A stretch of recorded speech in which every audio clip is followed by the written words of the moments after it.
आपका मन से भजन में नहीं लगेगा, क्योंकि भजन के लिए क्या हुआ? भजन के लिए पाक साफ पवित्रता निर्मलता चाहिए।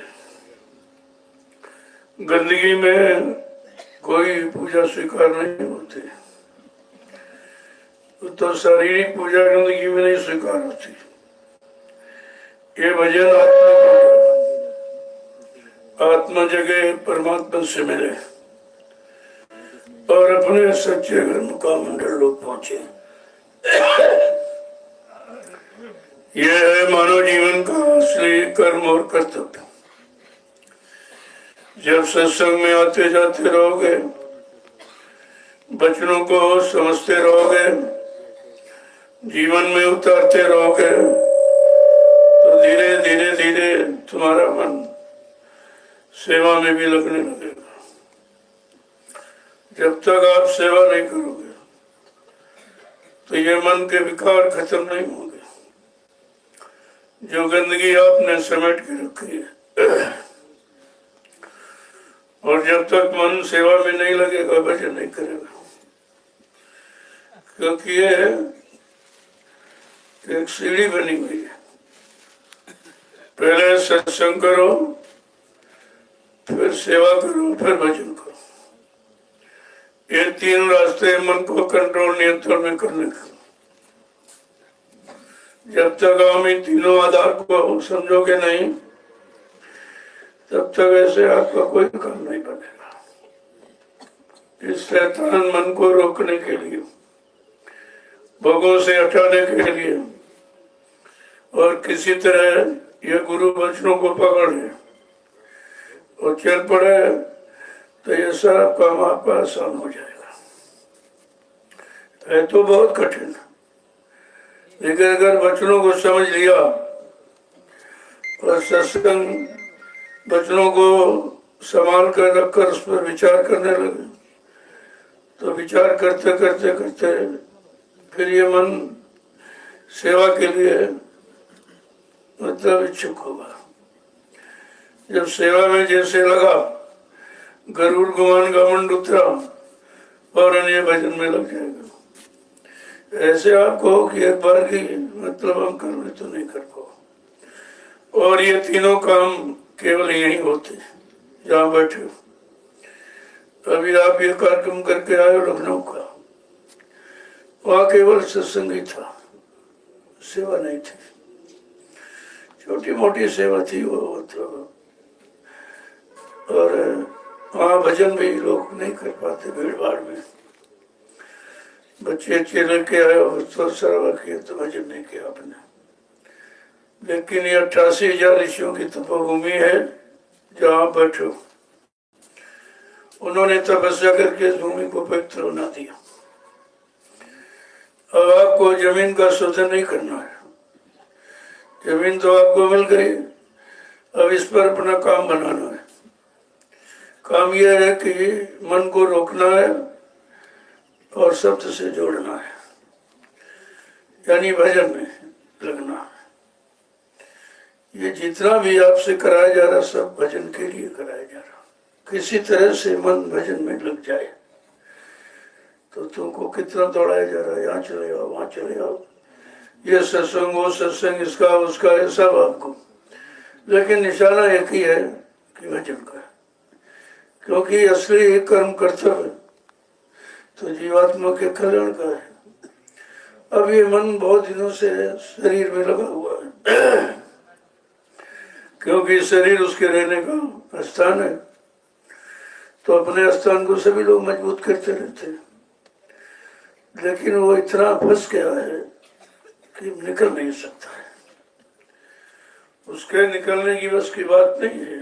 और एक दिन से नहीं, तीन युग निकल गए। सतयुग, त्रेता, द्वापर, 5,500 वर्ष कल युग का भी। और उस युग में जो आए थे तो अच्छे हो, उम्र भी अच्छी थी, मन की ताकत अच्छी थी, इंद्रियों में संयम त्याग वैराग था, उनका खान पान कर्म सुबह सब अच्छी थी। लेकिन उस समय आत्मिक कर्म कराने वाले संत सदगुरु नहीं आए थे, यह कमी थी। और बगैर उनके ये काम कोई कर नहीं सकता। इसलिए उस युग में शरीर को शुद्ध रखने के लिए जितने भी ऋषि मुनि आए, महात्माओं ने आपको एक ही संदेश दिया कि आप शुभ कर्म करो। जब शुभ कर्म करोगे तो शरीर गंदा नहीं होगा, मन नहीं गंदा होगा, आपके विचार भाव गंदे नहीं होंगे, धीरे धीरे आपके कर्म भी गंदे नहीं होंगे। इसलिए उस युग में तो आपको केवल शरीर शुद्धिकरण का, लेकिन आज ये कलयुग है, वो भी घोर कलयुग है। इसमें तो बचना बहुत ही मुश्किल है। कोई ज्ञानी ध्यानी वैज्ञानिक कितना जोर लगा ले, अपने आप को बचा नहीं सकता, क्योंकि जो आप बचाने का साधन समझते हो वो काल माया का ही सामान है, वो तुम्हारे शरीर के प्रयोग का है। आत्मा से उसका कोई संबंध नहीं है, क्योंकि आत्मा काल माया के किसी सामान का प्रयोग नहीं करती। उसका तो आहार और भोजन केवल शब्द ही है। शब्द माने आवाज, जो ऊपर से आवाज आ रही है उसके लोग से, उसके घर मुकाम मंडल लोग से है, उसको बुलाने की जो आवाज ऊपर से आ रही है, जिसको आकाशवाणी, ब्रह्मवाणी, अनंतवाणी, ईश्वरवाणी कहते हैं। तो उस आवाज को आप सुनोगे कैसे, क्योंकि कान बंद कर रहा है। इन कानों से ऊपर की आवाज नहीं सुनाई देती, इधर बाहर की सुनाई देती। और इन आंखों से ऊपर के दृश्य आप नहीं देख सकते हो, वो बाहर के दृश्य देखते हो। इन्हीं आंखों का देखा, कानों का सुना ही तो आपको परेशान कर रहा है। वो तुमने सब समेट कर रख लिया। और जब आप साधना पर बैठते हो तो मन वही पुरानी फिक्रें, पुराने कर्म क्या किए, ये किया, वो किया, इनसे उनसे सबसे, मतलब वही सब उधेड़ बुन में आपको लगाए रखता है।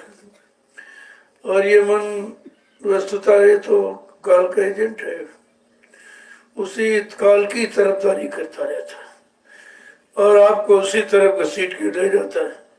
ये करो, ये ले लो, वो बना लो, ये मतलब यानी समेट लो, ये रख लो, मतलब सब तरह से उसी में फंसा रहता, तब तो जीवन निकल जाता है।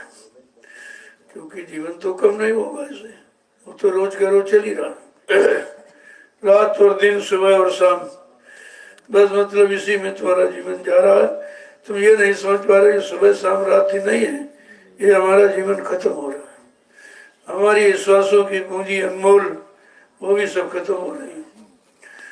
अगर ये सब जानकारी धीरे धीरे आप करने लगो तो करना बड़ा आसान है, कोई कठिन नहीं है। बात यह है जब करने में लग जाओ, अब तुम कभी सत्संग नहीं आते, महीनों सालों गायब रहते हो। जब सालों गायब रहोगे तो ये वहाँ की शिक्षा कैसे आपको मिलेगी। बच्चे को आप स्कूल भेजते हो, कहते हो रोज जाओ, अगर 2-4 दिन नहीं जाता तो कोर्स पीछे छूट जाता है। जब कोर्स छूट जाता है तो उसका मन मोटा हो जाता है कि कैसे कर पाएंगे, बहुत ज़्यादा पीछे हो गए हम। और तुम ये कोर्स को नहीं समझे, जो आत्मिक विषय है, ये आत्मा का विषय, इसके बारे में तो कुछ तुम समझते नहीं कभी, न कभी सोचते हो कि इसके बारे में कुछ हमें सोचना चाहिए, कुछ समझना चाहिए, कुछ करना चाहिए। बिगाड़ तो इस बात का है, अगर सत्संगों से आपके चाव और लगाव बना रहे तो फिर किसी बात की कमी नहीं, क्योंकि सत्संग तुम्हारी जितने भी अंदर की कच्चाई सब निकाल देगा। जो भी मन में है, इधर उधर का भाव कुभाव आ गया, ये सत्संग वो भी आपको निकाल देगा। जब भी आओ सत्संग को जाओ सत्संग। अब यहाँ आए वो भी लोग सो रहे हैं, तो इनको क्या मिलेगा। ये काम करना तो घर जाओ, यहाँ आपको इसके लिए नहीं बुलाया गया। यहाँ तो आपके जीवन का शुद्धिकरण करने के लिए बुलाया गया कि किसी तरह से बड़ा समय खराब है, लोग भी खराब है, खान पान भी खराब, तुमको सतमार्ग पर सहयोग देने वाला कोई नहीं, इस तरफ मोड़ने वाला कोई नहीं। संसार में तो खींचने वाले बहुत हैं, अरे इधर आ जाओ, ये व्यापार, ये धंधा, ये नौकरी, ये पत्नी, ये पति, ये बच्चे, ये सामान, ये मकान, दुकान, जमीन, ये सब बताएंगे आपको। लेकिन ये कोई नहीं कहेगा भाई अरे ये तो चंद दिनों का सामान है, जब शरीर ही नहीं रहेगा इस सामान को इतना समेट के हम क्या करें। हाँ उतना रखो जितने से अपना काम बन जाए और यहाँ से चलो। जब किराए का मकान लेते हो तो उसमें कोई सुरक्षा आप नहीं करते, जानते हो किराए का हम क्यों करें, खुद ही मालिक करेगा। अगर इस शरीर को भी इसी तरह से हम लोग किराए भाड़े पर मिला है और एक दिन मतलब ये छीन लिया जाए, ले नहीं लिया जाएगा, छीन लिया जाएगा जबरदस्ती, और आप कुछ नहीं कर पाओगे। जब शरीर छिन जाएगा तो शरीर के सामान आपने जो इकट्ठे किए वे भी आपको छिन जाएंगे, फिर आपके पास बचेगा क्या, तब आपको पछतावा होता।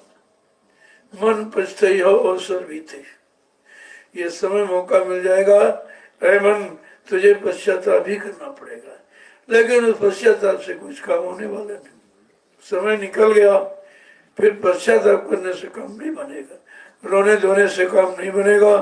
मतलब आप समय से जागे नहीं, चेते नहीं, आपने महापुरुषों की वाणी को मतलब कुछ माना ही नहीं आप, जबकि वो तुम्हारे लिए आए, तुम्हारे काम के लिए आए। तुम बिगड़ गए हो, तुमको सुधारने के लिए आए, तुम खराब हो गए हो, गंदे हो गए हो, तुमको पाक साफ निर्मल पवित्र करने आए, और तुम काल माया के यानी कर्मों के बनाए जाल में फंस चुके हो, उससे निकालने की आए और तुम्हारी जीवात्मा को घर पहुंचाने आए। इतना काम जो करने आया तुमने उसको क्या बचाना, कुछ नहीं। कोई बात तुम्हारी समझ में नहीं आई, और तुम्हारे समझाने जगाने में कितना समय खर्च किया गया कि 10 जुलाई 1952 से मथुरा में, और 7 साल ये निकल गया। उधर 60 वर्ष, इधर 7 ये 67 वर्ष निकल गए समझाने, चिताने, जगाने के, और अभी तुम्हारी समझ में कुछ नहीं आ। इतनी पकड़ तुम्हारी मजबूत उधर बन गई है, भोगों के, सामानों की, शरीर की संभाल की इतनी ज्यादा। अरे संभाल तो जीवात्मा की, शरीर तो संभाल ही नहीं सकते, ये तो एक दिन खत्म हो जाएगा और जला के राख कर दिया जाएगा, कुछ सब खत्म हो जाएगा। अकल सकल रूप रंग कुछ नहीं, सब खत्म हो जाएगा। कभी इस पर भी विचार करते बैठ कर, तुम्हारे परिवार से, समाज से, आस पड़ोस से कितने लोग जो जा रहे हैं, सब बेचारे खाली नंगे जा रहे, कुछ नहीं। तो आपको सोचना चाहिए भाई, जब सब जा रहे हैं इसका मतलब आने जाने का ये ऐसा ही ऐसी व्यवस्था है, तो हमको भी इस व्यवस्था के अंतर्गत जाना पड़ेगा। हम भी कुछ लेके नहीं जाएंगे तो दूसरे को दुखी देखकर अगर आप समझ लो तुम्हारे पास दुख नहीं आएगा, लेकिन बात तुम समझते नहीं हो। दूसरा क्यों रो रहा है, क्यों दुखी है, क्यों परेशान है, तो आप देखे रहे हो, तो वो काम तुम मत करो। जब तुम भी वही काम करोगे, उसकी देखा देखी, तो तुम भी रोगे बस करके। तो बात यह है कि तुम बच्चों को पकड़ते नहीं। जब तक इस सत्य वचन, ये सत्संग सत्य वचन है, जब इनको पकड़ोगे तो आपका जो पिछड़ा भी बिगड़ा वो भी सुधर जाएगा, और ये भविष्य आगे का उज्जवल हो जाएगा। जो भविष्य में सच्चा लाभ मिलने वाला आपको मिल जाएगा। तो मिलने के लिए तो सब कुछ है, लेकिन जब उस मिलने तक आप पहुंच पाओ तो मान लीजिए 1 कुंटल सोना रखवा दिया गया, कहा जाओ उस सोने को एक ही बार में उठा के ले जाओ, तुमको फेरी मिल जाएगी। अब पहली बात तो तुम्हें मालूम नहीं रखा कहाँ, फिर दूसरी है कि तुम्हारे पास इतनी ताकत नहीं है कुंटल सोना उठा लो। है तो अच्छा, कीमती है, लेकिन तुम्हारे पास शक्ति नहीं है। इसी तरह ये जीवात्मा का काम है तो बहुत अच्छा और बहुत सरल, लेकिन आपके पास शक्ति नहीं। आपके पास बुद्धि में विवेक और ज्ञान और सूझ और समझ और निरख और कुछ नहीं। तो इसी को ठीक करने के लिए ये आधार बनाया गया कि चलो 88,000 ऋषियों की तपोभूमि पर जो पाक साफ निर्मल पवित्र है, आपको कुछ बना रहा। आपको भी नहीं खोजना कि भजन कहाँ सही बनेगा, कहाँ जमीन हिंदुस्तान में ऐसी है जहाँ चले जाएं। लोग तीर्थ में गए, मूर्त में गए, पानी में गए, गंगा में गए, जमुना में गए, इधर गए उधर गए, कागज में सब में फंसे, लेकिन मेरा कुछ मिला कहीं कुछ नहीं, क्योंकि वहां बैठा नहीं। वो तो बैठा तुम्हारे अंदर ही, और तुम अपने अंदर वाले को नहीं देख पा रहे। अरे असली तो परमात्मा का छोटा सा स्वरूप जीवात्मा तुम्हारे अंदर बैठी हुई है। हम सबको आदिकाल से परमात्मा मिला हुआ है। अब यह है कि अंश रूप में है। अब ये अंश अंशी को कैसे पाएगा? बस इतना ही तो आपको करना है। तुम्हारे बस का है नहीं कि अपनी जीवात्मा जगह के यार उधर पहुंचा दो। ये किसी जीव के बस की बात नहीं है। जब ऋषि मुनि योगी महर्ष और तारी शक्तियां ये सब राम और कृष्ण ब्रह्मा विष्णु महादेव ये नहीं कर पाए तो तुम कलयुग के कमजोर जीव कैसे करोगे? तुम सब कमजोर जीवों के लिए ही तो ये व्यवस्था बनाई गई कि मालिक खुद आया, कहा चलो अब तो ये कोई इनको ले नहीं गया और सब छोड़ गए। बताया तो लोगों ने और जगाया और खड़ा किया, लेकिन लेके नहीं गया। क्यों? उनको ले जाने का अधिकार नहीं था। हाँ, किसी किसी पर दया की उन्होंने, जिस जो आत्मसमर्पित भाव से उनके कदमों में चरणों में पहुंचा तो उसको तो चले लगे लेकर के। बाकी जीव सब यहाँ पड़ा हुआ है। वही जीव धीरे धीरे धीरे धीरे आ रहा है। कबीर, नानक, पलटू, रविदास, चरणदास जैसे समय के जीव भी पड़े हुए इसी में बैठे हो। जो तुम बैठे हो तुम पुराने ही जीव हो। अब ये बात उस समय आपको नामदान मिल गया, लेकिन आपने किया नहीं, माला कुटी पर टाइम दिया तो अब आवाज लगी है तो धीरे धीरे सिमटते चले आ रहे हैं। वही रुकेंगे जो पुराने जीव है, जिन पर पुराना संस्कार पड़ा हुआ है, और बाकी सब छोड़ के भाग जाएंगे। क्यों? जो जिस भाव से इच्छा से आया वैसे लिखा तो आए शरण तजो नहीं ताही। जो शरण में आ गया उसको छोड़ा नहीं जाएगा। लेकिन जो जिस भाव में आया हुआ है, अगर धन की इच्छा से आए वो धन लेके चले जाएंगे, सामान की इच्छा से आए वो सामान लेके चले जाएंगे। जो पद और सम्मान की इच्छा से आया है वो पद सम्मान लेके चला जाएगा। लेकिन जो प्रेमी जिज्ञासु भक्त केवल भगवान की इच्छा से आया है वो भगवान लेके जाएंगे। वो अपनी जीवात्मा को परमात्मा पर पहुंचाएंगे। उनकी तो अभी छटनी चल रही, ये अभी छटनी का दौर है। देखा जा रहा कौन टिकने वाले, कौन भगने वाले, कौन लगने वाले हैं, और किस भाव में लगने वाले, किस काम के लिए, किस स्वार्थ के लिए लगने वाले, सब देखा जा रहा। ऐसा नहीं कि हाथ बंद करके कोई काम नहीं किया जा रहा। अब यह है कि जब तक उसके काबिल कोई नहीं निकलेगा तो ये सतियों का सेहरा किसके सिर पे बांध दिया जाए। समस्या तो इस बात की है। सब व्यवस्था बन के तैयार, कुछ बनाना नहीं है। अब केवल तुमको बनाना है कि तुम उसके काबिल बन जाओ तो ये सब सामान तुमको पकड़ा दिया जाए और तुम्हारा काम हो जाए। अब तुम बनने के लिए नहीं तैयार हो, न कभी आते हो न कभी कुछ करते हो, तो ऐसे नहीं, घर बैठे कुछ नहीं होगा। तुम चाहते हो उनको नामदान मिल गया तो तुम कर लो, क्या तुम्हारे बस की बात है? नाम तुम नाम की कमाई करो। रात दिन नाम की कमाई की इच्छा रखने वाले नाम की कमाई कैसे करेंगे? आना काफी नहीं है, आना काफी नहीं है, रहना काफी नहीं है, अपना काम करना काफी। जिस काम के लिए आए हो वो निशाना रखो। अब आप यहाँ आए हो सेवा के लिए। मैंने भी लखनऊ में कहा कितनी दूर आ गए हो? बहुत थोड़ी दूर है, 60 किलोमीटर पर आपका आश्रम है। चलो कुछ अपने कर्मों की सफाई कर लो। वहाँ मिट्टी कोई ना कोई आधार तो बनाया जाए कि कैसे आप सफाई करो। ये मिट्टी का आधार है, इससे मिट्टी मत समझना। एक दिन तुम्हारा शरीर भी मिट्टी हो जाएगा। शरीर को मिट्टी में मिलने के पहले इस मिट्टी से अपने शारीरिक कर्मों को मिटा दो, अच्छा अवसर है। और ये काम हो जाएगा फिर तो बेचारे बहुत लोग आएंगे, फिर उनको सेवा नहीं मिल पाएगी। तो इसलिए जो समय मिला है उसका आप लाभ उठाइए। सत्संग देखो, सत्संग करो, सेवा करो, यहाँ तीनों चीजें।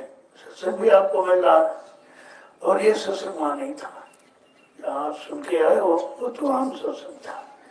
आम आवास लोगों को जगाने चिताने के लिए, अच्छे रास्ते पर खड़ा करने के लिए।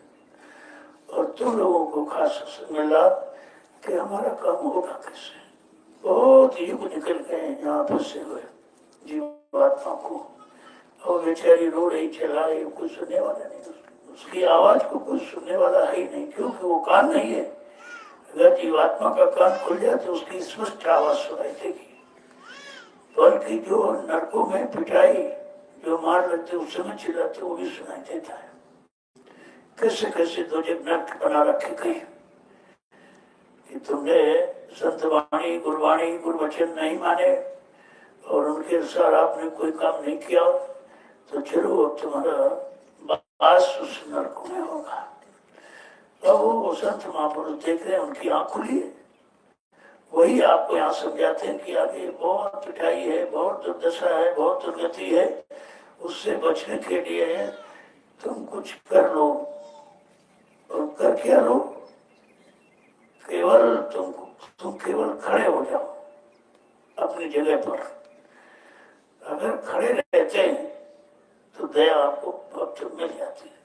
तुम सब हट गए, वहां से भाग गए, गुरु दरबार में कोई नहीं खड़ा, कोई इधर चला गया, कोई उधर भाग गया, उधर भाग गया। अब दया तो वहां दया कहाँ रखी? दया का घाट सतगुरु के चरण है, सतगुरु की शरण और चरण दया का घाट है। वो घाट आप छोड़ देते हो फिर और ये चीज कहीं मिलेगी नहीं। यहाँ केवल पड़े रहो तभी काम हो जाएगा, तुमको कुछ करने की भी जरूरत नहीं है। पड़े रहो दरबार में धक्का धनी के खाओ, कब हूँ दीन दयाल की भलक पड़ेगी काम। जब आप ये दृढ़ता मजबूती बना ली कि हमको दर नहीं छोड़ना है, तो दया तो हो ही जाएगी। और दया हमेशा घाट पर होती। जैसे लोग समुद्र स्नान करने जाते तो समुद्र में कोई नहीं घुस सकता, अथाह है, वो डूब जाएगा। तो लोग दूर बैठते हैं कि जहाँ उसकी लहर, जिसको ज्वार भाटा कहते हैं, जब वो ज्वार भाटा की लहर आती है वो स्नान करा के चली जाती है। ठीक ऐसी इसी तरह है ये समुद्र है। महापुरुष समुद्र से भी बढ़ के महासमुद्र है, दया का समुद्र है। तो आप उसमें डूब सकते हो, लेकिन जब किनारे किनारे का मतलब उनकी शरण और चरण में बैठे रहोगे तो दया आएगी, आपको नहला के चली जाएगी। आपको कुछ करना ही नहीं था, तभी तो आपसे कहा है कलयुग के जियो, केवल तुम पड़े रहो दरबार में पड़े रहो, तभी तुम्हारा काम बन जाएगा। देखा जाएगा भाई तुम्हारी लगन है तभी तो पड़े हो, तुम्हारा विश्वास है तभी पड़े हो, तुमने आत्मसमर्पण किया तभी पड़े हो, तो इस पर काम हो जाता है। लेकिन एक ही घटना में देखा गया सब भाग्य कोई नहीं टिका, कोई इधर कोई उधर कोई उधर, मतलब यानी चारों तरफ भाग गए, लेकिन दया का घाट पर तो कोई मिला ही नहीं। 45 करोड़ में कोई ऐसा नहीं जो दया के घाट पर बैठा हो, सब भाग गए उस संसार में, फिर चले गए। जैसे कांटे बीन के आपने रखे और आंधी आई फिर फैला दिया उसने कांटों को, ऐसे एक काल की आंधी आई और जितने जीव बेचारे शरण में पड़े थे सब बिखर गए, कोई इधर कोई उधर कोई उधर। और समझ तो पाए नहीं कि हम आए थे गुरु की शरण में, हम क्या कहाँ रहे। अभी गुरु की शरण में जिस काम के लिए आए वो काम भी हमारा नहीं हुआ, न हमारा कोई कर्म कटा, न हमारी जीवात्मा जगी, न जीवात्मा भी नाम जहाज पर सवार हुई, न घर पहुंची। तो कहते भी पहुंचाने वाला अगर चला जाए तो हम लोग जाएंगे कैसे, इस पर भी विचार करना चाहिए। तो आप नदी किनारे गए कि चलो उस पार जाना है, नाव तो खड़ी है बल्ली रखी, लेकिन मल्ला गायब हो गया। जब मल्ला छिप गया तो सब बेकार, बगैर मल्ला के आप जाने, क्योंकि आप चलाना जानते नहीं हो। तो बगैर मल्ला की जब एक नदी नहीं पार कर सकते हो, तो समय के बगैर मल्ला की और सागर किससे पार करेंगे आप। अगर इस पर भी आपने विचार थोड़ा बहुत किया होता तो ये स्थिति नहीं आती। जो आपकी 60 साल की मेहनत सब आपने एकदम पानी में फेंक दिया। मेहनत तो गुरु ने की है, तुमने कौन सी मेहनत किया। भाग भाग के दौड़ दौड़ के रात और दिन कुछ नहीं देखा गया।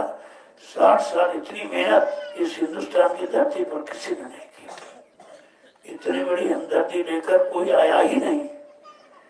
जो आए अपनी जगह है, जो कोई पहुंच गया सेवा श्रद्धा उसकी देखी तो कान में नामदान दे दिया उसको, लेकिन इस तरह घूम घूम के नहीं। ये दयालु कृपालु का ही काम है। जो दया का भंडार है, समुद्र सागर है, वही इस तरह बांट सकता है। बाकी दे तो देने की वस्तु सीमित होता है, देने वाली स्थिति सीमित है, लेकिन बांटने वाली अपार स्थिति होती है। बांट लुटा हो ही सकता है जिसके पास अपार खजाना है। अगर तुम इन वचनों को सुन लेते, समझ लेते, तो आज ये हालत थोड़ी होगी।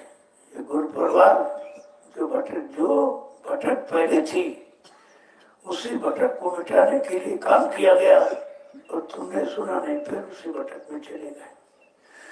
अब तो उधर से आना बड़ा मुश्किल होगा। आएंगे तो सब, लेकिन मार खा के आएंगे, क्योंकि समझाने वाला काम धीरे धीरे खत्म हो रहा। 7 वर्ष हो गए लोगों को जानकारी देते देते, समझाते समझाते 7 वर्ष तो निकल गए। और ये भी बताया गया कि जो पहले काम वही होगा, दूसरा काम नहीं होता, कोई नया काम नहीं है। जो वचन आपको सुनाए गए 10 जुलाई 1952 से 2012 तक, उन्हीं की पुनरावृत्ति होगी। यहाँ कोई नया काम नहीं है, क्योंकि अपनी तरफ से कुछ कहा नहीं जाएगा, अपनी तरफ से कुछ किया नहीं जाएगा। अगर ऐसा होगा तो फिर पिछड़ा बेकार हो जाएगा, फिर तो गुरु की मर्यादा खत्म हो जाएगी कि आप खुद ही गुरु बन गए, अपना ये काम सब। तो इसलिए गुरु वचनों के अनुसार, उनके वचनों को अगर सुना है, सुन के आपने रखा, तो फिर आपको भी शंका नहीं कहो। तो हम लोग कह रहे मथुरा में आश्रम था, यहाँ बनाने की क्या जरूरत है, ये क्यों कर रहे हैं, वो क्यों कर रहे हैं, वो क्यों कर रहे हैं। तो हमने कहा इन्होंने संदेश नहीं सुना। इसी नैमिषारण्य में 10 जुलाई से 23 जुलाई तक 1997 में गुरु पूर्णिमा का कार्यक्रम हुआ। यही नदी गोमती बगल में है, यही कार्यक्रम हुआ था। और आखिरी दिन कहा था बच्चा, ये 88,000 ऋषियों की तपोभूमि है, यहीं से सतियों के अंकुरण निकलेंगे। तो अंकुरण क्या, जन्मों को आसमान में निकलेगा। अभी कोई आधार अगर पृथ्वी पर नहीं होगा तो फिर अंकुरण कहाँ से कैसे निकल पड़ेंगे। तो बात ही नहीं समझी, उस समय का संदेश भूल गए, वही टीका टिप्पणी करते हैं, क्योंकि खुद ही शंका में है। वचनों को कभी सुना नहीं, सुना तो उन पर कभी अमल नहीं किया, वही लोग बेचारे शंका से मार भी फंसे पड़े, उनके समझे कुछ नहीं आता है। जब तुमने 60 साल नहीं समझा, तो अब तुम्हारी इतनी जल्दी कैसे समझ में आए। वो भी बीच में कूड़ा कचरा भर लिया, इधर चले गए, उधर चले गए, इनकी सुनी उनकी सुनी। अरे तुम गुरु की मानने गए थे, गुरु की सुनने गए थे, गुरु से अपना कल्याण कराने गए थे, कि गुरु के चेहरों से कराने गए। इतना भी तुम्हारे पास नहीं ज्ञान रहा। अगर चेहरा कर देता, गुरु को आने की क्या जरूरत थी। बात तो आपको समझनी चाहिए, लेकिन वो बात समझ में इतनी जल्दी नहीं आती है, क्योंकि ये संत वचन अटपटे, और झटपट रखे न कोई। जो झटपट लगे तो झटपट दर्शन हुए। अगर इन वचनों को समझने लगो तो दर्शन कहीं जाना नहीं है, दर्शन तुम्हारे अंदर ही है। दर्शन अंदर में है, आपके बाहर कहीं नहीं है। न मठ न मट्टी न ग्रंथ न उधर कहीं कुछ नहीं, तुम्हारे अंदर ही है। जैसे जीवात्मा जगी, वो परमात्मा का स्वरूप ही तो है, वही परमात्मा को के पास जाएगी। बाकी शरीर और इंद्रियां नहीं जाएंगी। शरीर का सामान ये जो इकट्ठा कर रहे हो, ये भी तुम्हारा छूट जाएगी, नहीं उधर जाएगा। ये तुम्हारे कुछ काम आने वाला नहीं। ये है जब तक आप शरीर है तब तक उसका प्रयोग कर लो। ये मत कहो हमारा है हमारा है हमारा, ये हमारे हमारा तुमको ले डालेगा। हमारा हमारा है, हमारा हमको मारा, कौन मारा, किसने मारा तुमको। हमारा का मतलब समझो, हमको मारा, किसने मारा, कहाँ विषयों ने मारा, इन भोगों ने मारा, इन सामानों ने मारा, ये अटकाया भटकाया भरमाया। लेकिन बात तो हमारा का अर्थ भी आप नहीं समझते कि हमारा का मतलब क्या है। कहा तो सब जा रहा, फिर कहा कि हमारा हमारा नहीं, तुम्हारा कुछ नहीं है, तुम्हारी सिर्फ जीवात्मा है जो यहाँ से निकल के जाएगी। बाकी यहाँ से कुछ जा ही नहीं सकता। काल एकदम इतनी मजबूती से व्यवस्था बनाए है और सब समेट के यहीं पर रखे है, किसी को ले जाने नहीं दिया। बड़े बड़े राजे महाराजे बादशाह खाली चले गए। और आप भी चले जाओगे, हम भी चले जाएंगे, सबको जाना है। लेकिन जाने के पहले अपना काम बना लो, ये बुद्धिमानी है। जाना तो सबको है, क्योंकि ये आने जाने वाला देश है और ये शरीर आने जाने वाला है, कोई मुस्तकिल मुकाम या कुछ नहीं। लेकिन ये जब समझ में आ गए कि आने जाने वाला है, तो जाने के पहले हम अपना काम बना ले। काम क्या है? अपनी जीवात्मा को जगा के परमात्मा से मिला ले, फिर यहाँ कभी नहीं आएंगे। जब यहाँ रहने नहीं देगा, यहाँ टिकने नहीं देगा, हमारा सामान इकट्ठा करा रहा, फिर बाद में कहता नहीं नहीं तुम्हारा सामान नहीं हमारा है, तो ये सारा जीवन ऐसे खराब कर रहा है, तो हम यहाँ कभी नहीं आएंगे। इतने झूठे देश में, इतने झूठा यहाँ का जो है काल, भगवान इतना झूठा है कि फंसाता देता कुछ नहीं। कहता ये तुम्हारी पत्नी है, तुम्हारा पति है, तुम्हारा मकान है, तुम्हारी दुकान है, और देता कुछ नहीं। कहता तुम्हारा नहीं है, सब छीन लेता। तो जब समझ में ये आ जाएगा इधर का, तो उधर की तैयारी आप शुरू करोगे। इधर में समझाने के लिए तो सत्संग किया जा रहा है, इधर की समझ तुम्हारे में पैदा कैसे होगी। यहाँ जो भी समझ रहे हो का भाई तुम्हारा नहीं है, इतनी बात कहाँ समझ में आई कि हमारा नहीं कहते नहीं नहीं भाई ये पत्नी हमारी है, पति हमारा, बच्चे हमारे हैं, जमीन हमारी, दुकान हमारा, मकान हमारा, नौकरी हमारी, ये हमारा वो हमारा। तो ये तब तुम्हारा है तो तुम्हारे साथ जाता क्यों नहीं है? तुम नंगे क्यों जा रहे हो? खाली कोई साथ नहीं दे रहा, केवल मरगट तक आंसू गिरा के वापिस उठाते, कोई नहीं जाता। पत्नी हमारा पति साथ गया, पति हमारा पत्नी साथ गई, भाई हमारा भाई साथ गया, बेटा हमारा बाप साथ गया, बाप हमारा बेटा साथ गया, कोई नहीं जा सकता। ये जाने का तो रास्ता ही नहीं कि तुम अपने साथ चले जाओगे बगैर काल अपना कर्जा लिए। अब ये तुम्हारा कर्जा कैसे तुमने दिया वैसे ही उतारा जाए, दया तो रहेगी। मान लीजिए आपने किसी को मारा काटा, तुम्हारे द्वारा किसी का एक्सीडेंट हो गया, मर गया हो, अब ये दोष आप पर है, तो आपका भी एक्सीडेंट होगा, आप भी मरेंगे। इस कर्म भोग को कोई हटा नहीं सकता है। अब ये मान लीजिए सत्संग में आप आ गए और शरीर छूटने का समय निश्चित है, वो तो एक घड़ी इधर उधर हो नहीं सकता। अगर सत्संग में आ गए और सत्संग में कहीं रास्ते में इधर उधर शरीर छूट गया तो आपकी संभाल हो जाएगी। इतना लाभ फिर भी है कि आपके जीवात्मा को फिर नरकों में नहीं जाने दिया जाए, भूत प्रेत की योनि में नहीं जाने दिया जाए। इतना लाभ तभी होता है अगर पूरे तरह से सत्संग वचनों को अपना लो और काम कर लो, तो हमेशा दिल से निकल जाओ। भूत प्रेत क्या, किसी से कोई मतलब नहीं रहेगा। तो इसी बात को समझाने की युक्ति का नाम है सत्संग, इसे सत्संग कहते हैं। इतनी जल्दी नहीं लोग समझ पाएंगे, वो सत्संग गाना बजाना तो है नहीं। कोई रट लिया कि इनकी किताब उनकी किताब का जब सत्संग सुना रहे हैं, तुम भूल भ्रम में हो, तुमने तुम्हारा कान खुला नहीं, सुना कहा आपने, आप खुली नहीं, देखा नहीं, बगैर देखे सुने की बात करते हो, तुम अपना समय खराब करते हो। इसीलिए कहा संत मत में बोलना ही नहीं है, संत मत में बोलना नहीं है और गुरु चर्चा में बोलना है। अगर आपने गुरु के वचनों को समझ लिया और समझ करके चल पड़े और अपने जीवन को पाक साफ निर्मल कर लिया और मन को भोगों विषयों से मोड़ लिया और आदेश हो गया था सुना दीजिए, मना थोड़ी है। लेकिन इतना काम करने के बाद आप सुना सकते हो, जब तुमने सुन लिया है, तुमने समझ लिया है और समझ करके अपना काम बना लिया है, चलो दूसरों का काम हो जाए, अच्छी बात है। लेकिन जब तक तुमने कुछ किया नहीं है तब तक ये काम मत करो। करोगे तो वो ज्यादा दूसरे का, ज्यादातर इसी सब कर रहे हैं। यहाँ से सुनो, फट से सुनाने लगे जाके। अरे पहले सुनो, उसको करो, जब करोगे वो पक्का अनुभव एक्सपीरियंस होगा आपका, और उस पर फिर जब करने लगोगे, कुछ मिलने लगे, तब सुनाने का शौक खत्म हो जाए। कहेंगे और मिले आगे, और पढ़े आगे, और पढ़े और पढ़े, बस इसी में समय चला जाएगा। फिर आपको इधर उधर खर्चने की जरूरत होगी ही नहीं। तो बात यह है कि यहाँ से लोग सुन गए, भोजन कराएगा, किराया भाड़ा दे देगा, वो कर देगा, तो उसने तो भोजन किराए भाड़े में तुमको मोल खरीद लिया और तुम भी गए। अपना काम तुम कब करोगे? संत मत में भाषणबाजी सब बात है, कुछ नहीं है। कहना ना बोलना को ताले जुआ पे रखना, और चुटकी का खेल आपकी चुटकी बजा दिखाना, ये काम आपको करना है।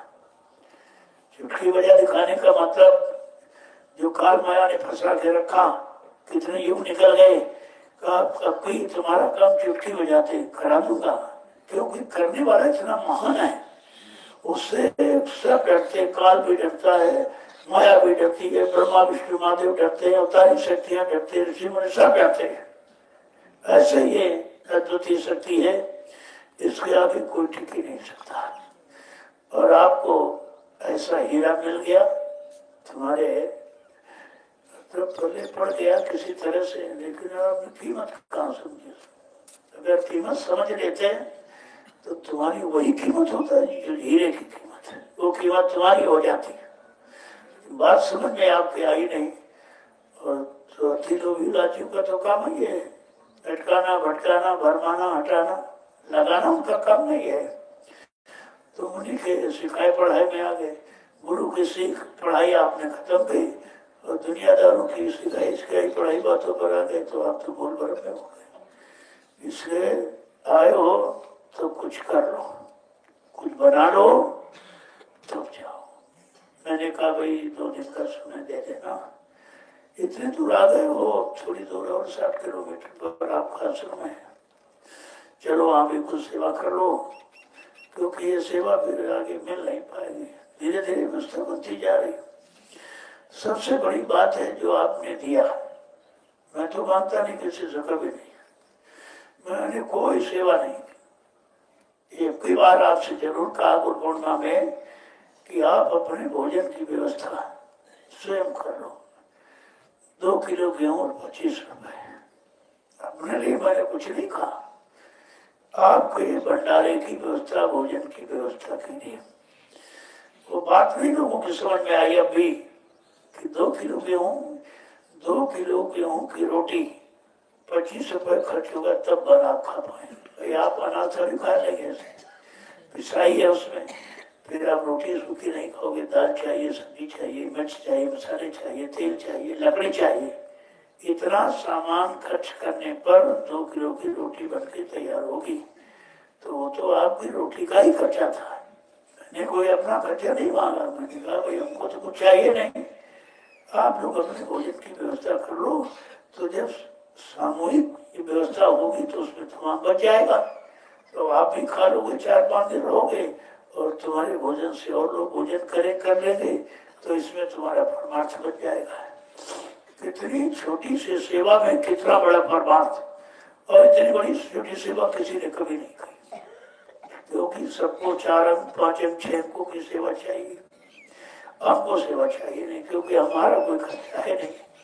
अगर मैं अपने खर्चे को जोड़ता तब तो कुछ उसमें से जरूर मतलब चापलूसी होती, भाई अपने शरीर के लिए, अपने शरीर के लाभ के लिए, और इसके लिए वो बैंक भरो, ये भरो, वो भरो, ये भरो, बक्सा भरो, तिजोरी भरो, तब तो कुछ नहीं बचता।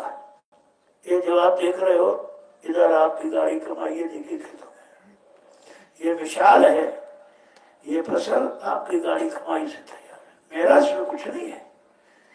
जो आपने हमको दर्शन में 1 रुपया, 2 रुपया, 10 रुपया, 20 रुपया दी, पहले उसको हाथ देते कोई था ही नहीं, 3 साल तो कुछ कोई भी नहीं था। धीरे धीरे मेहनत करके इनको जगाया गया, तब 1, 2, 10, 20 रुपए देना शुरू किया। मैंने बहुत संभाल के रखा, उसी से इस जमीन को खरीदा है। सेवा तो प्रेमी अब भेज रहा है, ओम सेवा, ये सेवा, सेवाएं आपके बाद में आनी शुरू हुई। जमीन मैंने पहले खरीदी, जो आपने हमको पहले 1, 2, 10, 20 रुपए दिया था, मैंने बहुत संभाल के रखा था कि आगे इस प्रेमियों की गाड़ी कमाई से कोई अच्छी चीज का निर्माण हो जाए। तो आपकी जमीन देखो, 1 महीने के 3 महीने के अंदर ये सब देख रहे हो आप। जुलाई में कार्यक्रम हुआ, अगस्त में आपकी जमीन ले ली गई, सितंबर, अक्टूबर, नवंबर, 3 महीने में फसल करी है। और ये जितना खर्चा आपका भंडारे का था, इससे पूरा कर देगा, क्योंकि महंगाई बहुत है। मैं यहाँ रहा, ज्यादातर समय मैंने ये किया, कोई बड़ा कार्यक्रम हुआ तो निकल गया, बाकी मैंने समय दिया है और समय देकर ये आपकी व्यवस्था तैयार कराई है। कि भाई आप 1 रुपये 10 रुपये बड़ी मेहनत से बच्चों को नहीं खिलाया, कपड़े नहीं पहनाया, तो हमको दिया आपने, तो हमारा फर्ज है कि किसी अच्छे काम में इसको लगा दिया जाए। इससे बड़ा अच्छा काम क्या ये हिंदुस्तान में कोई नहीं कर पाया। जितने लोग हैं अब भी हैं, आवाज लगा रहे, 60 साल की सारी कमाई ले गए तो कर कुछ नहीं पाया, क्योंकि मेहनत की कमाई काम करती। जब उस मेहनत की कमाई साथ तुम्हारा लगाने का भाव अच्छा होगा तब वो काम करेंगे। कहीं कुछ नहीं, एक विश्वा जमीन किसी ने नहीं करेगा। 60 साल की सेवाएं सब एकदम बंधन बांट हो गया, कुछ नहीं। और ये 4 साल की है, देखो ये 4 साल आपकी मेहनत है तो सबके सामने।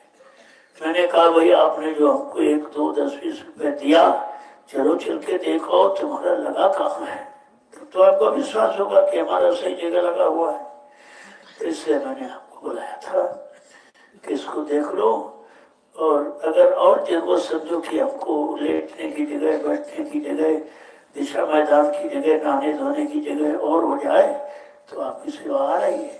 जो भूमि सेवा आप दे रहे मैं इसी में लगा दूंगा। इतनी जमीन और हो जाए तो आपकी व्यवस्था बन जाएगी। फिर आपको किसी की जमीन में कुछ नहीं करना। जब किसी की जमीन का प्रयोग नहीं करोगे तुम्हारा भजन सुरक्षित रहेगा, क्योंकि कटौती होती रहती। जमीन का प्रयोग करोगे और किसी की और सुविधाओं का प्रयोग करोगे तो ये सब तुम्हारा भजन से भजन इतना आप कर नहीं पाते। इसीलिए भजन का आपका लाभ दिखाई नहीं देता, सब कट जाता। तो मैंने एक ही बात कहा था गुरु पूर्णिमा में कि अब आप लोग अपने रहने की जगह बना लो, बैठने की, सत्संग सुनने की, भजन करने की, भंडारा भोजन करने की, दिशा मैदान जाने आने, नहाने धोने की अपनी जगह बना लो। अब किसी की जमीन का प्रयोग करना ठीक नहीं है। बस प्रेमियों की समझ में आ गया, उन्होंने वहीं से तैयारी शुरू कर दी और तैयारी का परिणाम देखिए आ गई। मैंने कुछ नहीं बताया कितना करना क्या करना, क्योंकि वो मुझको तो लेना नहीं था। हमको तो आपके लिए, आपके रहने के लिए व्यवस्था बनानी थी, उसके लिए कहा गया। अब की बार भी कहा भाई ये 4 कार्यक्रम जो बड़े बड़े आपके होते हैं, होली है, मुक्ति दिवस है, गुरु पूर्णिमा है, भंडारा, 4 कार्यक्रम। इन कार्यक्रम को सेवा यही रहेगी, 2 किलो गेहूँ 25 रुपए। इससे ये सब कार्यक्रम होते रहेंगे, किसी पर बोझा नहीं पड़ेगा, और उससे जो बच जाएगा वो यहाँ लग जाएगा। बहुत बच गया, आपने जो राशन दिया है वो यहाँ बच के आया, उसे भंडारों में रखा हुआ है। अब यहाँ सेवा अनवरत चलेगी। 1000 आदमी, 2000 आदमी, 500 आदमी तो हमेशा ही रहते हैं, तो 1000 आदमी रोज के लिए भोजन है, तो धीरे धीरे भोजन व्यवस्था आपकी चलती रहेगी। उसी से जो लोग बेचारे कहीं नहीं आ पाते हो, सेवा दे दिया, उस सेवा से लोग का कि यहाँ सेवा करें तो उनको भी लाभ मिलेगा।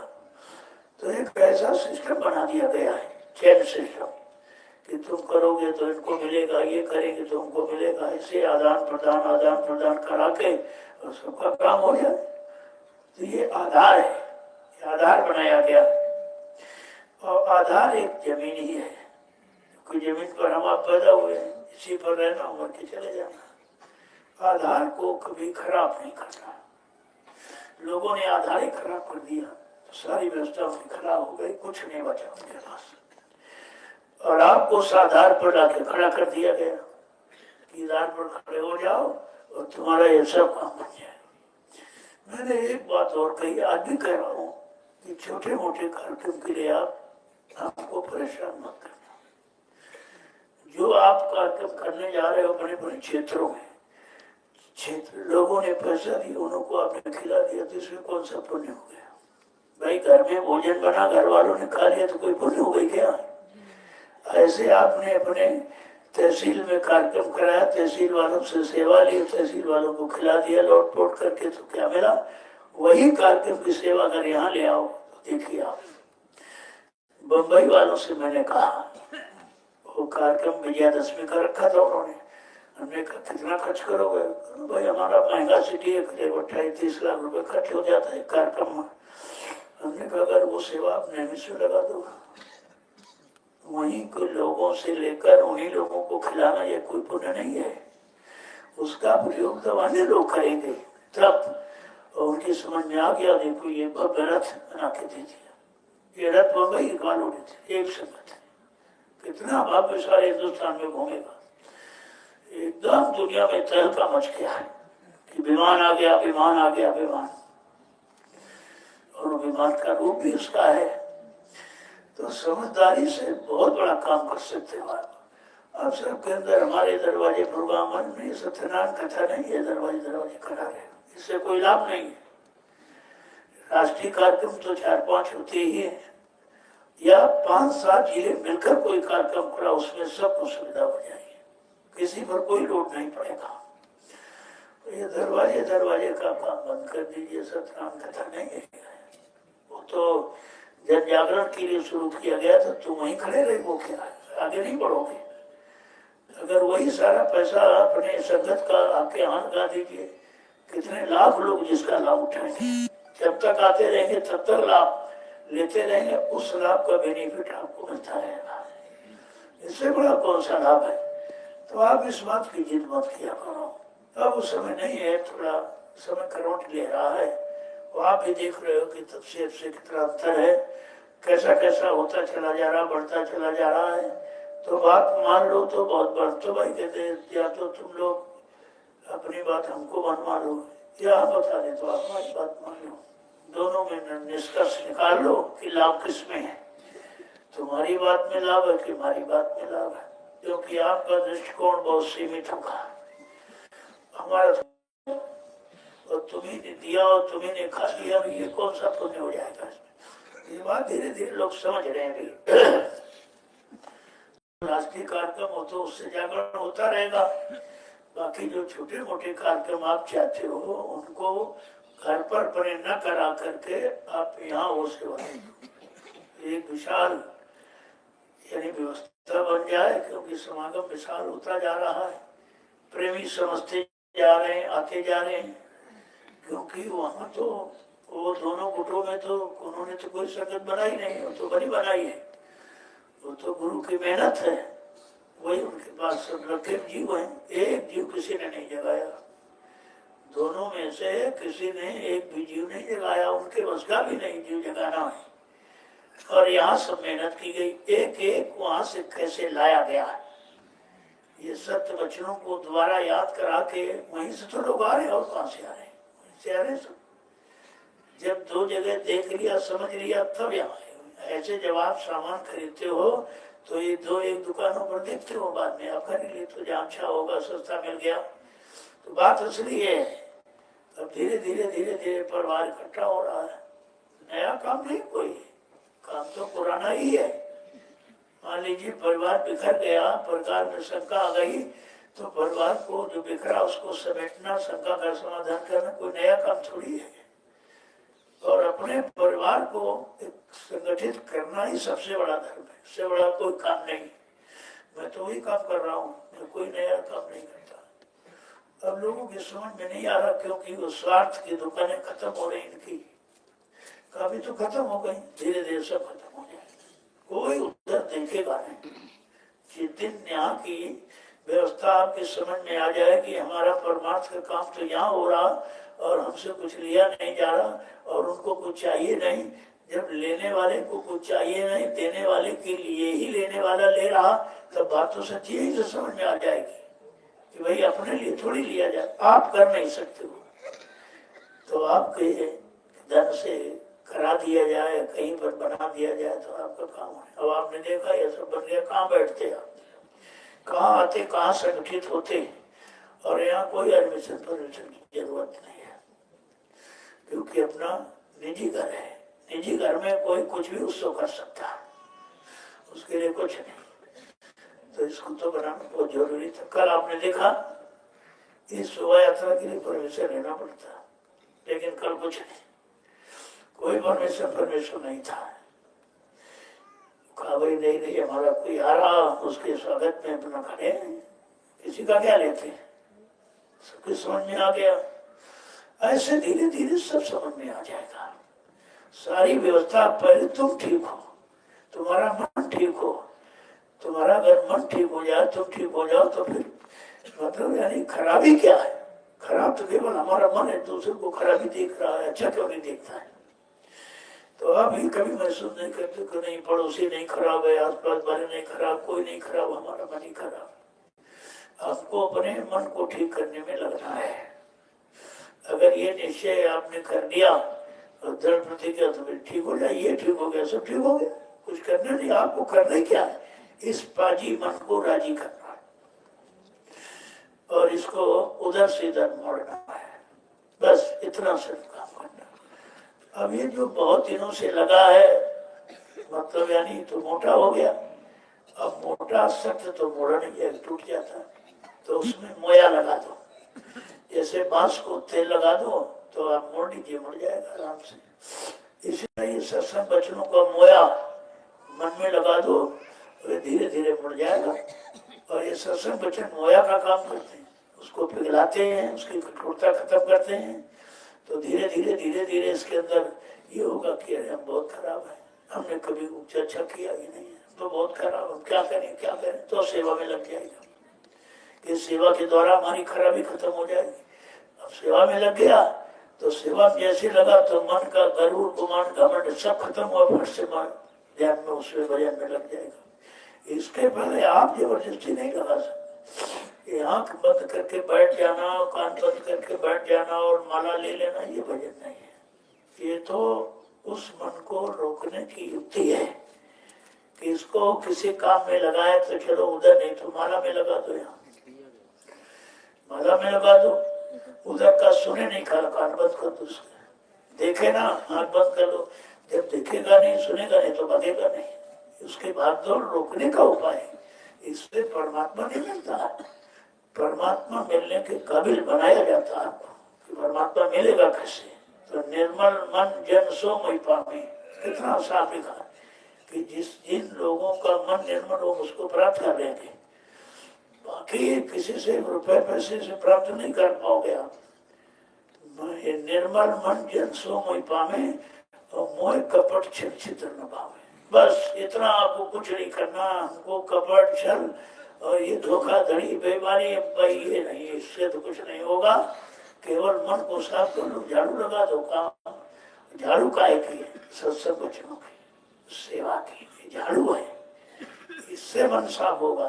तुमको रुपए पैसे इकट्ठा करने, तमाम मकान बनाने, तमाम बच्चे पैदा करने, इससे मन तो वैसे, इससे मन कैसे मन और खराब होगा? ये तो करके आपने देख लिया, जो भी किया उससे मन आपने खराब किया। अच्छा मन करने का कोई काम आपने किया नहीं, क्योंकि आप जानते नहीं कि मन अच्छा कैसे। तो सोचते हैं कपड़े बढ़िया होंगे, पैसा बहुत होगा, ये मकान अच्छा हो जाए, वो बच्चे ये हो जाए, वो हो जाए, इससे क्या मन अच्छा हो गया? ये मन और खराब हो गया और फंस गया। रात दिन उसी की चिंता में और एकदम डूब गया। तो आपने जो सोचा, जो समझा, वो तुम्हारे हित में नहीं निकला, सब तुम्हारे नुकसान में सिद्ध हो रहा है। अब आप आए हो तो कुछ न कुछ कर लो। जय गुरुदेव, जय गुरुदेव, जय गुरुदेव, जय गुरुदेव नाम किसका, जय गुरुदेव नाम किसका। अब आप खड़े हो जाओ, खड़े जाओ। तो ये मैं हमेशा इशारा करता रहता हूँ कि खड़े होने का मतलब शरीर से नहीं है कि पैरों को टेढ़ा सीधा करना। इन वचनों को पकड़ के खड़े हो जाओ जो तुम्हारे हित और लाभ के। जब वचनों को पकड़ के खड़े हो जाओगे तो तुम्हारा खड़ा होने का अर्थ तुम्हारी समझ में आएगा और लाभ मिलेगा। अच्छे सच्चे काम के लिए खड़े हो और भजन के लिए बैठो। जब बैठो तो भजन के लिए और खड़े हो तो सेवा के लिए। अगर ये दोनों चीजें समझ में आ जाए तो फिर बनने में कितनी देर लगेगी। लेकिन खड़े होने का मतलब हमारा शरीर से नहीं कि पैर सीधे किए टेढ़े कर लिया, तो शरीर की कवायद नहीं है। बात तो इसलिए है इस सेवा के लिए खड़े हो जाओ, देर मत करो और भजन के लिए बैठ जाओ। जब बैठो तो भजन के लिए बैठ जाओ, अच्छी बात है। तो तुम्हारा बैठना खड़ा होना दोनों समझ में आ जाएगा। जब तक ये नहीं करोगे, इस स्थिति में नहीं आओगे, तब तक भी कोई काम बनने वाला नहीं है। जय गुरुदेव, जोर से बोलो, सब मिल बोलो, बोलना होगा, अभी से बोलो, दुख दर्द हरेंगे, सब कष्ट हरेंगे, सुख शांति भी देंगे, आपके दाता, आपके मालिक, प्रेम से बोलो, ये नाम नहीं इंसान का, ये काम नहीं इंसान का, जय गुरुदेव। अब जय गुरुदेव नाम से ये वादा है और ये वादे कोई पूरा कर नहीं सकता और किसी की बात। और कहा जा रहा, अगर कोई कर सकता तो करके दिखा दे। यहाँ तो चैलेंज के साथ कहा जा रहा है, ये काम इस नाम के सिवा कोई काम नहीं करे। जो जगाया नाम वही काम करेगा। बाकी कोई अपनी इच्छा से नाम रख लो आप, तो उससे कोई न तुम्हारा काम होगा और न किसी दूसरे का तुम कर सकते हो। उस समय आपका व्यर्थ जाएगा। केवल तुम्हारे अंदर एक मान की बात आ गई, आपने ये सब करना शुरू कर दिया, लेकिन उसमें आपका बिगाड़ है, बनाओ नहीं। मैंने सबको मना किया, ये तुम्हारे बस का कुछ नहीं। क्यों अपना समय खराब कर रहे हो? और लोगों को अगर बहकाओगे तो उसका खामियाजा तुम्ही को भोगना पड़ेगा। जब एक सच्चा नाम आ गया, सच्चे नाम का काम जीवों के सामने हो रहा है, लोग सच्चे काम का नाम का अनुभव कर रहे हैं, तो फिर इधर उधर करने की क्या जरूरत? लेकिन मन गुमानी अभिमानी, ये हमेशा मान सम्मान का ही भूखा। इधर चला गया, उधर चला गया, कहा तुम मेरे आओ, मैं तुमको अध्यक्ष बना दूंगा, ये बना दो, बस उसी में फंस गए। अरे तुम अध्यक्ष बनने आयो कि भक्त बनने? तुम ये सामान पाने के लिए आयो कि भगवान पाने के लिए आयो? इतनी छोटी मोटी बात मतलब आपकी समझ में नहीं आई, तो फिर ये मतलब जो विस्तृत सतेश है, ये रहस्यमय आपकी समझ में कैसे आएगा? किसी के चक्कर मत, कहीं कोई सेवा मत करो। कोई कुआरी सेवा को सही जगह नहीं लगा सकता। सब ये भिखारी हैं, भिखारी कहीं सेवा परमार्थ धर्मार्थ में लगाता, ज्यादा मिल गया तो दारू पीता। इन भिखारी को देखिए आप करते क्या ये, क्योंकि अन्न कैसा है, धन कैसा है, सामान कैसा है, इनको तो मालूम नहीं। ले तो लिया, लेकिन वो धन जैसा उसी बुद्धि को बनाएगा, बुद्धि खराब हो जाएगी आपको। तो इसलिए आपको इधर उधर कहीं जाकने ताकने की जरूरत ही नहीं। अरे अपना काम मिल गया, सच्चा काम, उसी में लग जाओ और देख लो करके। तुम्हें लाभ मिले तो मानना, ना मिले तो मत मानना। मैं तो बहुत स्पष्ट कहता हूँ, क्योंकि हमारा कोई स्वार्थ नहीं है, हमको आपसे कुछ चाहिए नहीं। हमारी ये कि जरूर इच्छा है कि सब लोग जागो और अपने घर चलो, ये तो इच्छा जरूर है। और यही आदेश हमें मिला है। मैं तो अपने गुरु के आदेश का पालन करता हूँ और आप भी पालन करिए। मैं आपको मना थोड़ी करता, आपको भी उसी आदेश में लगाता हूँ। यहाँ इधर उधर की बातें ही नहीं होती, यहाँ कोई भाषण फिर प्रचलित नहीं होता। यहाँ सीधा जो काम करना है वो बताया जा रहा, आगे जो किया जाए उसकी भूमिका आपको समझाई जा रही। इसके अलावा कुछ नहीं मैं कहता, क्योंकि हमको और कहने की जरूरत है। जय गुरुदेव। जिसको आगे का दिखाई नहीं दे रहा, क्या कहेगा? वो तो अपने मान सम्मान की बात कहेगा, क्योंकि आगे नहीं दिखाई दे रहा उसको कि भविष्य कहाँ जा रहा है, क्या होने वाला है, वो समय कैसा होगा। ये तो अभी कलयुग है। अरे कलयुग में अध्यक्ष बन लो, मंत्री बन लो, ये बन लो, वो बन लो, लेकिन सचिव में भाई भक्ति बनना पड़े। भक्त के सिवा सेवादार के सिवा कुछ नहीं। केवल सेवक और भक्त बन के अपना काम बना लीजिए। बाकी त्योहार जितने बने सब मारे गए। राजा बना, महाराजा बना, बादशाह बना, धनी मानी बना, सब मारे गए। सबको मार पीट कर काल ने काल कोठरी में डाल दिया। वही कर्मों में बेचारे फंसे रो रहे हैं, कोई सुनने वाला नहीं। इसलिए बात को समझा।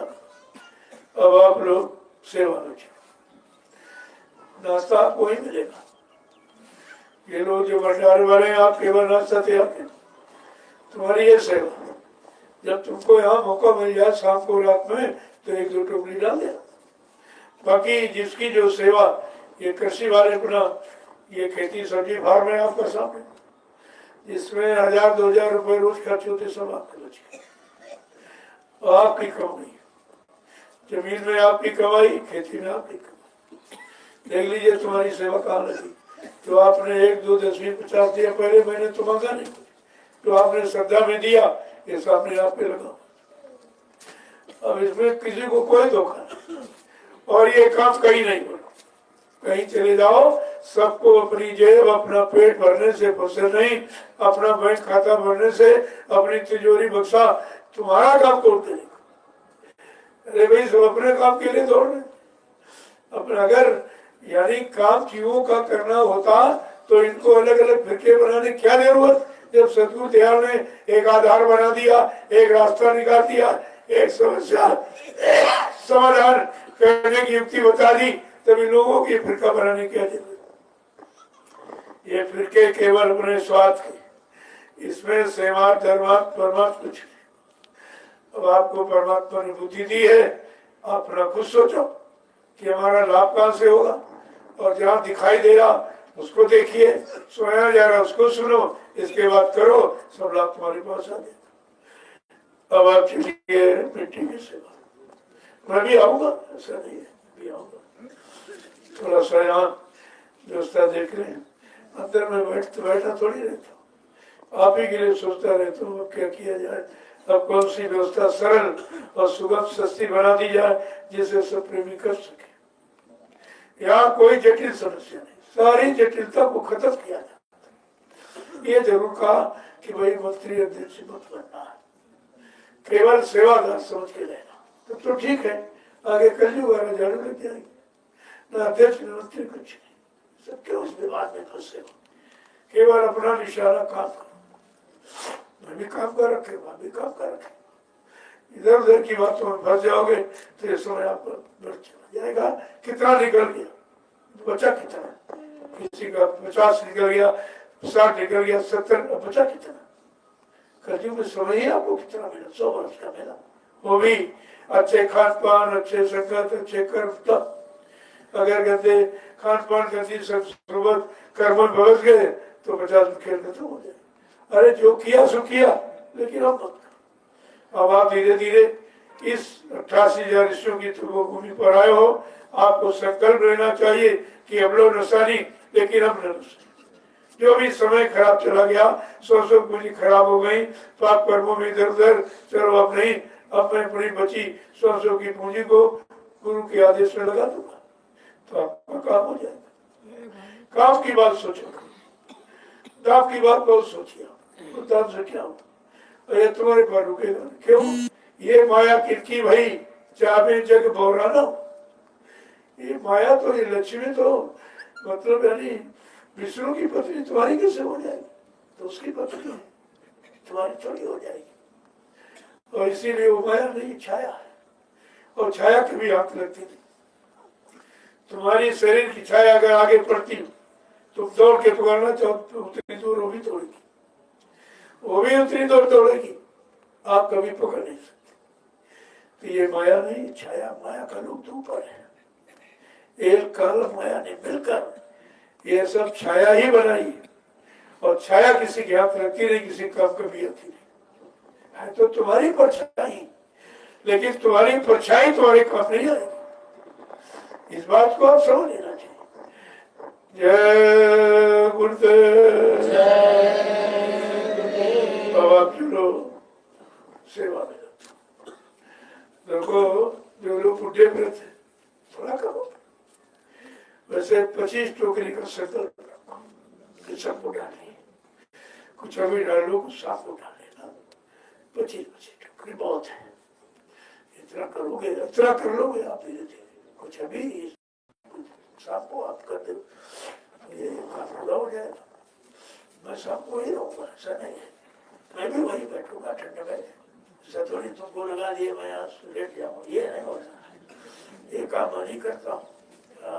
जो मैं खाता हूँ वही सांप के लिए संदेश देता हूँ कि बिल्कुल शुद्ध एकदम साफ भोजन करो। देखो मन कैसे नहीं कर होता, लेकिन आप वही चटपटा तीखा खाने मन खराब कर दिए बहुत। अब ये खराब हो गया तो इसे तो अच्छा नहीं लग रहा, अच्छा नहीं लग रहा। लेकिन मैंने कहा था सुबह नाश्ते में 2 रोटी और गाय के घी छिपड़ कर नमक रख दो, 1 हरा मिर्च, 2 मूली, 2 मूली का अपने आते ही आते हो।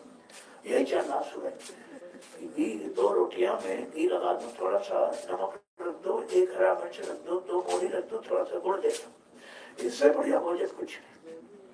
अगर आप 4-6 महीने इसको करो तो सारी बीमारी खत्म हो जाएगी, तुम्हारे शरीर में कोई बीमारी। और अच्छा बहुत लगेगा, इसमें कोई विकार नहीं है, मन को भड़काने वाला इसमें कोई सामान नहीं। इसलिए इस भोजन को आप समझिए और यही आदत बना के घर में जाओ, तुम्हारा सुखा बढ़िया हो जाएगा। आदत इबादत सिखाती, और आदत ही इबादत से दूर करती, दोनों चीजें हैं। तो आपको कैसे आदत बनानी है, खाने की, पीने की, देखने की, सुनने की, रहने की, कैसे लोगों के बीच रहना, कैसे लोगों को देखना है, छूना है, इसका भी यही छुआछूत है। जात की छुआछूत नहीं थी, छुआछूत थी पूरे खान पान गंदे कर्मों की। 88,000 ऋषियों ने पवित्र की है, ऐसी मिट्टी है। और इसी की महिमा है, कई की महिमा लिखी। रामचरितमानस में गोस्वामी महाराज ने केवल नैमिष धाम की महिमा लिखी है। तीर्थ वर्त नैमिष विख्याता, अति पुनीत साधक सुखदाता। अत्यंत पवित्र है और साधकों के लिए बहुत अच्छी है, जो साधना करने के, पुजारियों के लिए नहीं है, साधकों के लिए लिखा है। और यहाँ से पुजारी हो गए, 10 पुजारी। कल जब देखा जलसा तो एकदम अक्के बक्के रह गए, ये क्या, क्योंकि ये कोई कर नहीं सकता, ये किसी के बस की नहीं, सब लेने वाले वहाँ, यहाँ दिया जा लुटाया जा रहा। तो देखा कि यहाँ तो प्रसाद बट रहा है और यहाँ प्रसाद सब ले रहे हैं। भाई कोई मुझे बेचारा गया भक्त तो 1 डिब्बा प्रसाद लेके वहीं रखवा लिया, थोड़ा दूसरी में से निकाल के वापस लौटा दिया। कोई अपनी तरफ से नहीं देता। ये काम पूरे हिंदुस्तान में कोई नहीं कर सकता, नकल तो हमारी कोई कर ही नहीं सकता, क्योंकि इसमें असल है, इसमें परमार्थ है। और वो परमार्थ करना नहीं चाहते, क्यों परमार्थ करेंगे तो उनके यहाँ तो कुछ बचेगा नहीं। वो तो बचत की बात सोचते, बचे कैसे, इकट्ठा कैसे हो, कैसे लोगों से लिया जाए, कैसे मतलब। तो ये विचारधारा जहाँ है वहाँ ये परमार्थ किससे रुकेगा। आपको